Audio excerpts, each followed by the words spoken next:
Welcome to the Cube City, a recreational center for young minds.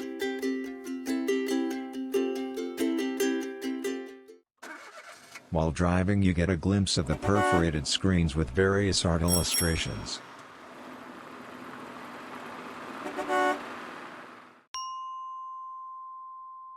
While entering the Cube City, you are greeted by a huge metal cube sculpture into a plaza.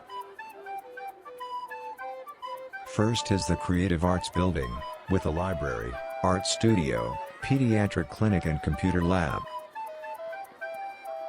We have a cycle and bike parking between two buildings, then we have Performing Arts Building which include dance and music studio. On the right we have a plant nursery with outdoor plantation space and creeper jolly on the rear side.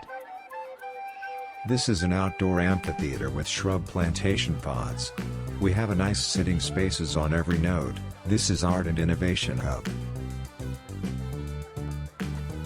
Here we have a football turf on left side and badminton court on right side. This is multi-purpose hub on the left.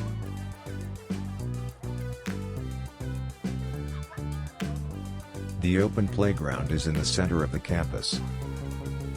On the left is the food court building,